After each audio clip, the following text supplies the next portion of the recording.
I've been grappling with veganism through the name the trait argument, or NTT. NTT asks, what's true of a human that, if true of an animal, would make eating animals acceptable?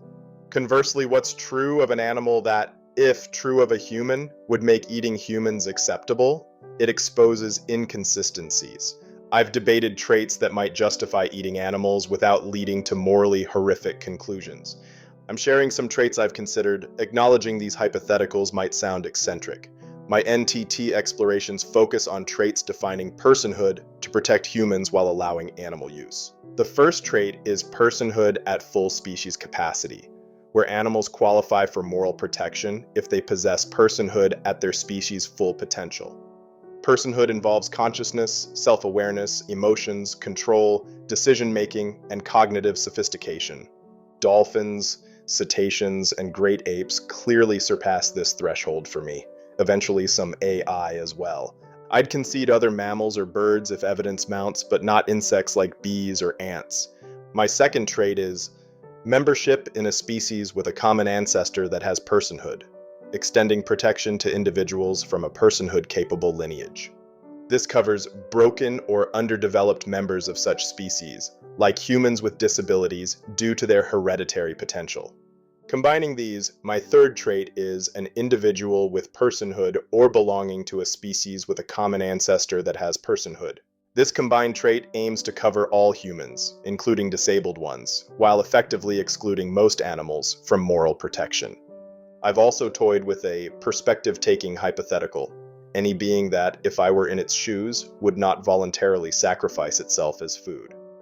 Another is the well-being trade-off, a being that, even with double its lifespan and a 3,000% increase in well-being, would still refuse to be eaten. This ties into my happy cow argument, which we'll explore further, and other Ask Yourself specific traits. These traits aim to avoid reductios like endorsing harm to marginalized humans, such as intellectually disabled people or children. Now let's move beyond NTT and look at some hypotheticals and counter-arguments I've debated with myself. First, Sam Harris's happy cow deal. Imagine cows getting a vastly better life in exchange for eventual humane slaughter. Currently, cows live about 15 years in the wild, but are factory farmed and killed at around 6 years. Normalizing for adolescence, a factory farmed cow lives roughly 1/3 as a kid and 2/3 as an adult, equivalent to a human living 60 years. Many might take that deal if the quality of life is decent. But what if we amp it up? Double or triple its lifespan, plus 3,000% more well-being. Think of it as aliens offering you a 300 healthy year lifespan and living like a billionaire. For humans, would you accept double or triple your lifespan and 3,000% better well-being in exchange for eventual use as food? Most would, as it's a net positive. Free markets could amplify this. If everyone ate happy cow meat, it would grow the industry, drive prices down, and outcompete factory farms. Next, consider the alien negotiated holocaust. Aliens negotiating a holocaust of humans for food, but with compensated well-being. Would we accept if it meant utopian lives beforehand? This scenario parallels the happy cow argument.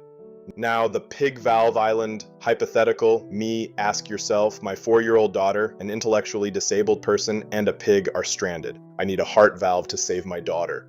Do we flip a coin or prioritize my daughter? This probes altruism spectra. If Ask Yourself chooses the coin toss to decide who lives, he is consistent but looks absurd. Otherwise, if he picks my daughter without a coin, he needs to name the trait. Hunting for conservation or invasive species is another point. Not all animal killing is for food, but it ties in.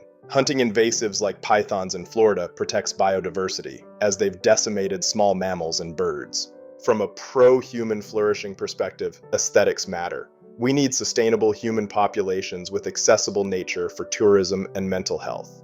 If people are culling invasives anyway, using the bodies avoids waste and addresses biodiversity issues affecting communities. The altruism spectrum suggests moral protection scales with vulnerability. The most vulnerable cannot advocate for themselves. Children, animals, and disabled individuals require agents to fight for their birthright to pursue love unencumbered. Causes of intellectual disability highlight tragedy, deserving extra compassion, as these are misfortunes, not normal states. The reductio ad absurdum often arises with NTT, where naming a trait might justify holocausting disabled humans. My trait, membership in a species that's past the personhood threshold, could lead to a reductio of holocausting cow-minded disabled humans. However, this is a straw man. To be disabled, a being must be defective relative to its species' hereditary norm. A cow-minded human is a tragic, broken case, a result of bad luck from birth defects or accidents. A normal human can speak in their behalf, while a cow at his maximum cognition does not reach the personhood threshold. A better distinction is between disabled humans and cow-minded humanoids, a species that never evolved personhood from an alternative universe, maybe even genetically engineered. These humanoids aren't disabled, they're at species capacity with no tragedy. A disabled human is a marginal, broken representation of our personhood-capable lineage. There's a moral gap. Extend more compassion to the disabled human due to misfortune. No such tragedy for humanoids. Holocausting disabled humans with tragic histories is worse than humanoids with no misfortune. My reductio is the latter, not Hitler's retard kills. To equalize, consider lab-created humans meant for personhood, where errors create disabled ones. They have a tragic history, like real disabled people. Holocausting them equals my reductio, still bad, but context matters. This isn't dismissing reductios, but refining them. To ground this, here's a debated list of personhood traits inspired by dolphin advocacy. Being conscious, having self-awareness, emotions, control over actions, decision-making, recognizing other persons, solving complex problems, and cognitive sophistication. Dolphins, cetaceans, and great apes meet these criteria. Many mammals and birds apply to some degree, but not insects. This protects persons while allowing nuance for non-persons, providing a framework for moral status. Ethical vegans oppose the commercialization and exploitation of animals, believing in the inherent worth and rights of all sentient beings. They contend that actions violate animals' fundamental right to an uncomplicated existence, advocating for their inherent worth. I'm not fully vegan yet. These debates keep me carnist-leaning, but probing. Free markets could promote happy systems.